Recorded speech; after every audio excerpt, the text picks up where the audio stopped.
on the election trail. Half a day and good evening, Guam. I'm Tina Chow. And I'm Jeff Marchessault for Guam News Watch. Just when you thought it couldn't get worse, tonight a formal complaint has been filed accusing Calvo-Tenorio of bribing people for their votes.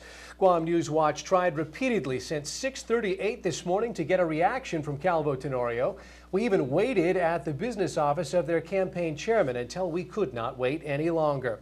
What we present tonight is the fairest, most balanced piece we could present, given the extenuating circumstances due to a pronounced lack of access. Here's more. We're still the one. Still the one. We are the winners. We are still the one. Last night, spirits ran high at Gutierrez-Uggan headquarters as hundreds of supporters gathered to review the reasons the case for re-election matters so much to this camp, to those who voted for Gutierrez-Uggan and their sustainable and prosperous Guam platform, and to anyone who cares about honest elections.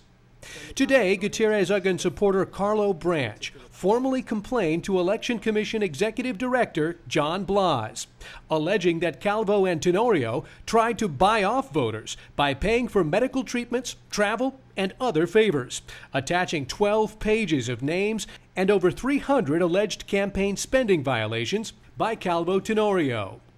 And the overall impact of this reality is that this could be seen as an inducement for voting. Guam News Watch waited all morning and all afternoon for an interview with somebody representing the Calvo-Tenorio campaign.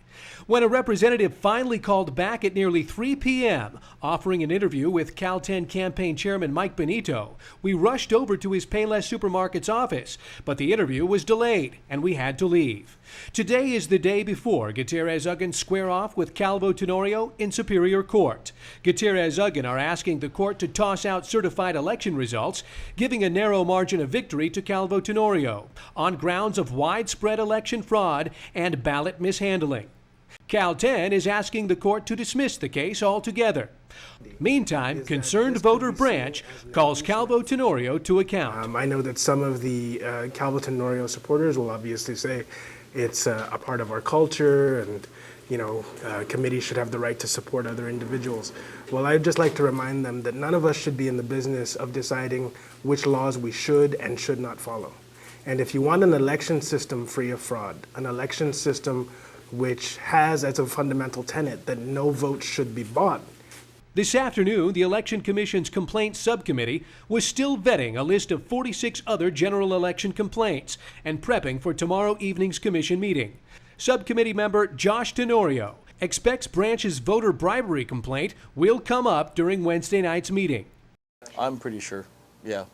Definitely, any time that there are complaints, the full board will definitely know about it. With that, of course, the subcommittee's work is not done.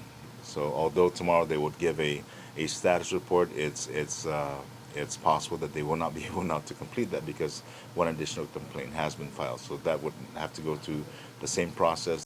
And as Gutierrez-Uggan supporters have been prone to say lately, it ain't over till it's over.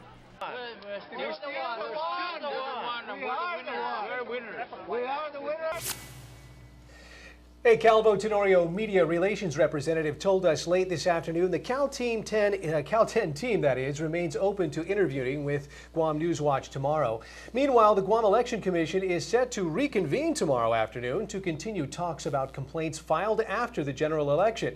Now, a quick update on tomorrow morning's election lawsuit hearing. Unified Court spokeswoman Maria Senzon tells News Watch that the Election Commission is seeking the removal of Gutierrez-Uggan's fraud suit from Superior Court and placement with the U.S. District Court of Guam. But Gutierrez-Uggan have their bases covered there because they've already filed an identical suit in federal court November 19th. In a late-breaking development at about 4:30 this afternoon, Gutierrez-Uggan filed for the recusal of Judge Vern Perez from their Superior Court case. Tina?